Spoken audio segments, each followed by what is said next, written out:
好啦，今次複雜少少咧，就係關於90度、270度，遇到呢兩個角咧，個 function 係要改變嘅喎。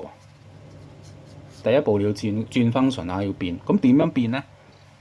口訣好簡單 ，sin 就變 cosine，cosine 就變翻 sin，tangent 就會變咗1 over tangent，就係咁嘅。咁我俾個具體例子啦。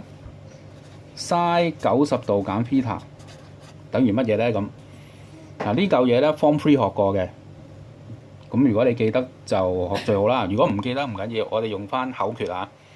第一件事見到90度 function 要改變，而家係 sin function， 所以咧佢變咗 cosine theta 照抄。第一，第二定正負，同樣諗法。theta 係一個鋭角啦，當係90度減 theta 咧，呢個 theta 嚇90度減 theta 咧就係都係去翻第一象限嘅，都係呢個90度減 theta， 去翻第一象限。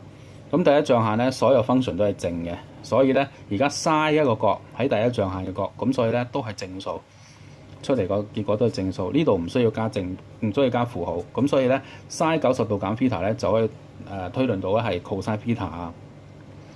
呢樣嘢 Form 3學過嘅喎。又例如啦，咁 cosine 90度加 theta 點樣化簡佢咧？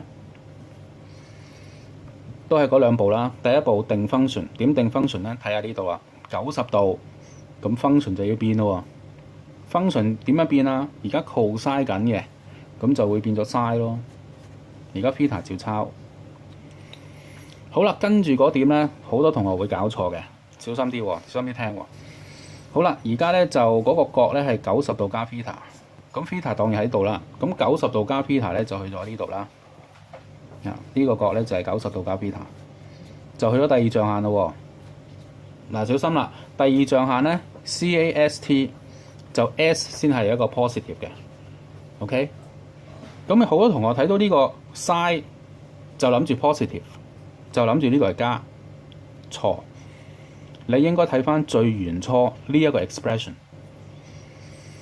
呢度咧係講緊 cosine 一隻角，嗰隻角喺第二象限 ，cosine 第二象限，所以咧應該會係有負嘅出嚟，因為第二象限 sin 係正，而家係 cosine 緊第二象限嘅角，所以加負。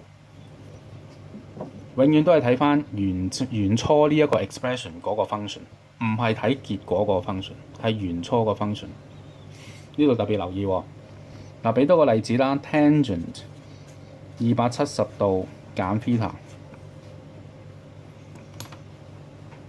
好，大家見到270，所以呢個 function 要變啦，就本身 tangent 就變咗係1 over tangent。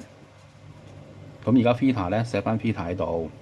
呢個第一件事啦，第二件事就係睇翻佢個正負啦，定正負。當 theta 鋭角270度減 theta，270度再減翻 theta 就係咗呢度呢個位喺第三象限。而家 tangent 緊第三象限嘅角，所以係正，唔需要加負號。答案就係呢個啦。